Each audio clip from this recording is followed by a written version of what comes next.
I think just coming in here, I think Coach. I don't think people knew like my skills that I had.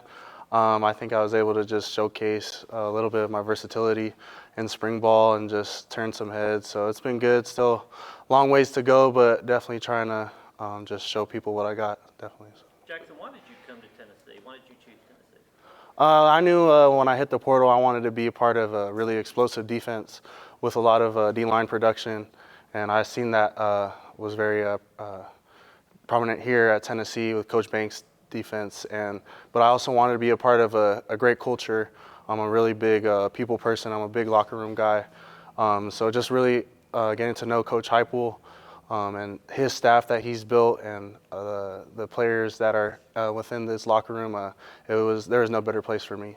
It's been the adjustment like for you coming a very different place, football, but also just being here in East Tennessee? I'd say it's definitely a big culture shock. Born and raised in California, going to college for 2 years in California, but I'd really say it's been awesome just to be around like Vol Nation, and the Southern hospitality is real. I would say that for sure. Coming from like a Polynesian background, just seeing the respect that everybody has for each other, just it's a great culture to be a part of, and I'm really loving it down here in Tennessee. There are several West Coast guys that transferred in. Omar and Tennessee Brew has been here. Is there kind of a curiosity among West Coast guys about SEC football? Oh, definitely, for sure.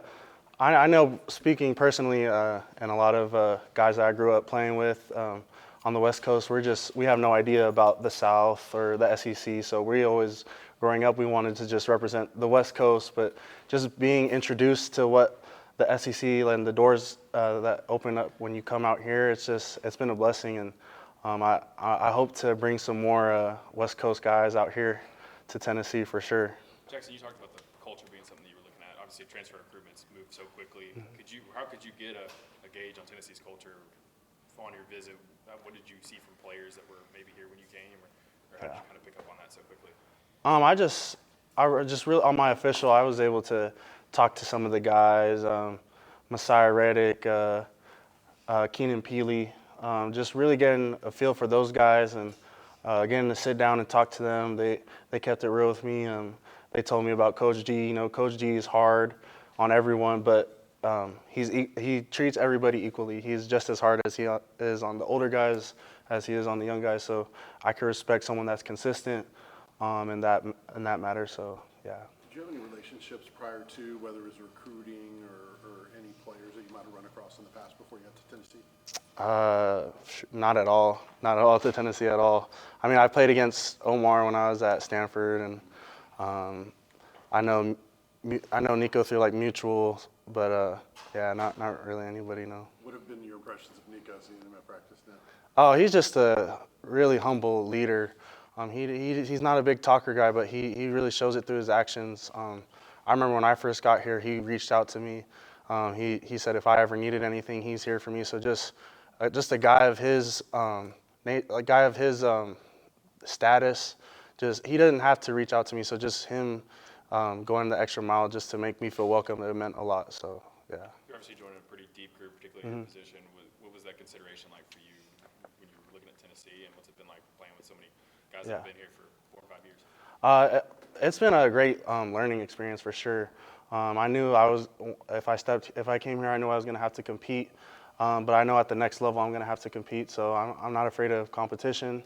It's been great. The older guys, we've been able to compete, but I'd say it's been competitive, not combative. We lift each other up.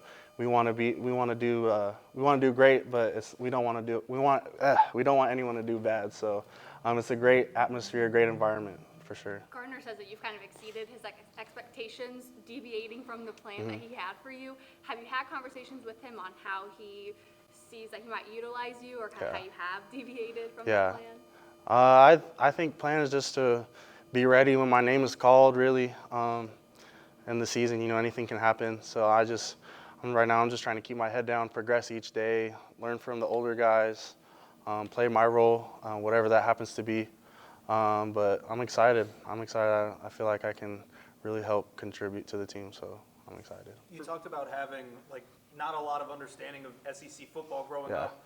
Your dad being a Pac-10 guy, Pac-12 Yeah. guy, have you seen your family kind of learning the SEC a little bit? Oh yeah, my mom and dad. Every time I come back home, they're all bragging to my aunts and uncles about, oh my gosh, like at Vol Walk we had hundreds of thousands of people walking down. So just for them to experience this moment with me and these experiences, it's just a blessing, and I'm so grateful to be here.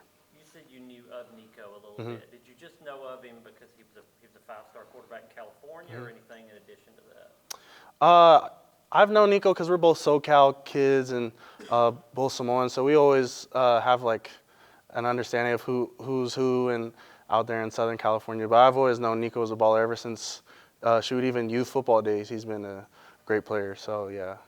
What is that like among the Samoan culture? You guys knowing of each Yeah. other, explain that. Man, the Samoan community, it's really tight. It's really tight. So even if you may not know them personally, you'll definitely have family members who know them. So it's an awesome community to be a part of, and just being able to relate to people that are out here and knowing that you have others that come from the same upbringing as you. It's cool. Have For you sure. been able to maybe bring part of that culture here, whether with the guys on the field or Yeah. what you guys do outside of practice? Yeah, we definitely have brought that here. A word in Samoan is called oos. It's called bro. And so everybody like in the locker room, they're all like, oh, what's up, oos? What's up, bro? Like, so it's just cool to be able to bring part of my culture and see how everybody embraces that here. It just means a lot. So That's a big part of the WWE. Do you guys watch WWE? yeah, All that, yeah, I do. I do a little bit, but yeah, I know who you're talking about. Yeah. Thanks, Jackson. Yeah. Thank you guys.